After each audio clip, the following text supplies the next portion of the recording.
यह कहानी एक छोटे से रामपुर गांव के लड़के अर्जुन की है। अर्जुन बहुत ही होशियार और मेहनती था, लेकिन उसमें एक कमी थी। वह सच्चाई से डरता था। गांव में लोग उसे पसंद करते थे, क्योंकि वह बहुत अच्छा खेलता था, पढ़ाई में भी अव्वल था।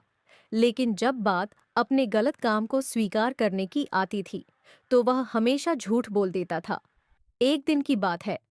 अर्जुन के स्कूल में एक बड़ा खेल प्रतियोगिता हुआ।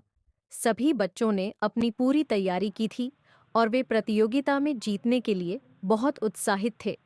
अर्जुन भी अपनी टीम के साथ खेल में भाग लेने वाला था। यह प्रतियोगिता बहुत ही महत्वपूर्ण थी, क्योंकि विजेता टीम को विद्यालय से एक बड़ी ट्रॉफी और एक प्रमाण पत्र मिलता। खेल शुरू हुआ और अर्जुन की टीम शुरुआत में ही जीत रही थी। लेकिन कुछ समय बाद अर्जुन का मन मचलने लगा। अगर मैं थोड़ा सा धोखे से खेलूं, तो मेरी टीम और भी आसानी से जीत सकती है। उसने कुछ खेल नियमों का उल्लंघन करना शुरू कर दिया। वह जानबूझकर गेंद को गलत तरीके से खेल रहा था और अपनी टीम को फायदा पहुंचाने के लिए नियमों को तोड़ रहा था। खेल के अंत में अर्जुन की टीम जीत गई, लेकिन उसे एक अजीब सा एहसास हो रहा था। उसकी जीत सच्ची नहीं थी। उसे डर था कि अगर किसी को यह पता चला तो क्या होगा। लेकिन वह इस डर को अपने दिल से बाहर नहीं निकाल पा रहा था और झूठ बोलता रहा। अर्जुन को पुरस्कार मिलने की तैयारी हो रही थी। उसकी टीम को ट्रॉफी दी जाने वाली थी और सभी बच्चों और अध्यापकों की नजरें अर्जुन पर थीं। जैसे ही वह ट्रॉफी लेने के लिए मंच पर चढ़ा, उसे एक आवाज सुनाई दी। वह आवाज उसकी सीनियर नलिनी दीदी की थी। नलिनी दीदी ने कहा, अर्जुन, क्या तुम सच्चाई से डरते हो? अगर तुम जानते हो कि तुम्हारी जीत ईमानदारी से नहीं आई है, तो तुम इसे सच्ची जीत नहीं मान सकते। किसी भी पुरस्कार की असली कीमत तब होती है जब वह सच्चाई से हासिल किया जाए। यह सुनकर अर्जुन चौंक गया। वह जान गया कि नलिनी दीदी को सब मालूम हो गया है। अर्जुन की आंखों में आंसू थे। उसने महसूस किया कि वह बहुत बड़ी गलती कर चुका था।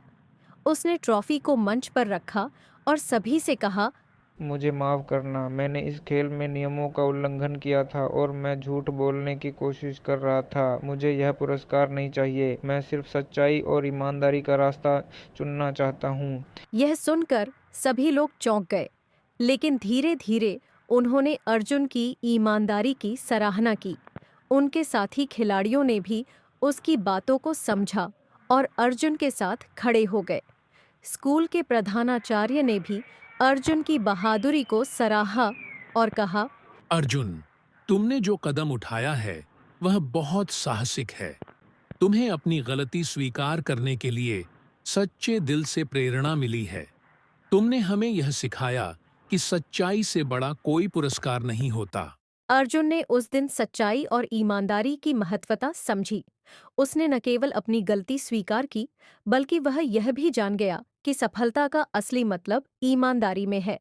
उसे यह भी समझ में आया कि जो चीज झूठ से हासिल की जाती है, वह एक दिन खो जाती है, लेकिन जो चीज सच्चाई से मिलती है, वह हमेशा स्थायी होती है। इसके बाद अर्जुन ने फैसला किया कि वह हमेशा सच्चाई के रास्ते पर चलेगा। स्कूल में उसकी छवि अब एक अच्छे छात्र की नहीं, बल्कि एक ईमानदार और साहसी लड़के की बन गई थी। सभी बच्चे उसे आदर्श मानने लगे। वह जानता था कि सफलता का रास्ता सच्चाई से होकर ही गुजरता है, और यही उसे जीवन भर सिखाया गया। अर्जुन की ईमानदारी ने उसे न केवल एक अच्छा छात्र बनाया, बल्कि उसने पूरे गांव और स्कूल को यह सिखाया कि यदि हम सच्चाई के रास्ते पर चलें, तो हमें कभी भी पछताना नहीं पड़ता। अब अर्जुन हमेशा अपने दोस्तों को यही सलाह देता था कि सच्चाई सबसे बड़ा रास्ता है, और अगर आप इसे अपनाते हो तो कोई भी मुश्किल आपको हरा नहीं सकती। तो मेरे प्यारे बच्चों, ये कहानी हमें सिखाती है कि सच्चाई और ईमानदारी से बढ़कर कुछ नहीं होता। चाहे कुछ भी हो, जीवन में हमेशा सच्चे मार्ग पर चलना चाहिए, क्योंकि यही सबसे बड़ा पुरस्कार होता है।